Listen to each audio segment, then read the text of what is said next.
Nominated పోస్టులు ఇప్పటికే 80 కార్పొరేషన్లు వేసాం. 48,000 సాగునీటి సంఘాలు వేసాం. జూన్లోగా మిగతా ఏవైతే పిఏసిఎస్లు కానీ,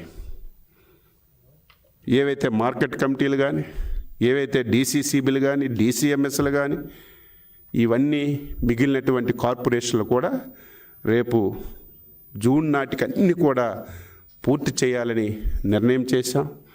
పదవులు ఇచ్చిన వాళ్ళు కూడా కార్పొరేషన్ చైర్మన్లు కానీ, డైరెక్టర్లు కానీ ఏం పని చేస్తున్నారు, పార్టీకి ఏ రకంగా ఉపయోగపడుతున్నారు, ఏ విధంగా చేస్తున్నారని ఎప్పటికప్పుడు కూడా చర్చించమని, పరిశీలించమని కూడా నిర్ణయం తీశాం. ఈరోజు అగ్రిగోల్డ్ చాలామంది ఈవేళ టీవీల్లో చూస్తారు, వాళ్ళకు కూడా శుభవార్త. తొందరగా అగ్రిగోల్డ్ ఎవరైతే ఉన్నారో భూములన్నీ ఈరోజు ప్రభుత్వం తీసుకుంది. ఆ భూములు ప్రభుత్వం అమ్మడం కంటే వాళ్ళకే డైరెక్ట్గా ఎంత బాకీ ఉందో అంత ల్యాండ్ ఇస్తే బాగుంటుందేమని ఆ చర్చ కూడా ఈరోజు పొలిట్ బ్యూరోలో జరిగింది. మళ్ళీ డీటెయిల్గా దాని మీద కూడా చర్చించి ఆ కార్యక్రమం కూడా తీసుకుంటామని చెప్పి తెలియజేస్తున్నాను.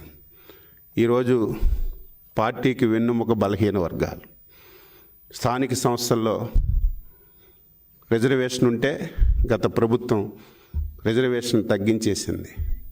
మళ్ళీ ఆ కేసు ఎక్కడుంది?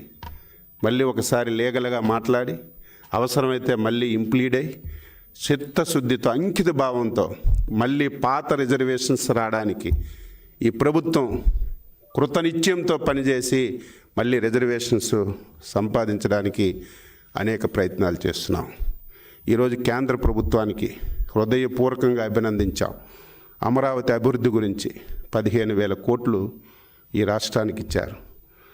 ఈరోజు వైజాగ్ స్టీల్ ప్లాంట్ చంద్రబాబు నాయుడికి చేతులెత్తి ఉత్తరాంధ్ర ప్రజల తరపున నేను శిరస్సు వంచి నమస్కరిస్తున్నాను. ఎవడు సాధించలేడు. కేంద్ర ప్రభుత్వం ఈ దేశంలో 15 సంస్థల్ని ప్రైవేటైజ్ చేయాలని నిర్ణయం తీసుకుంది.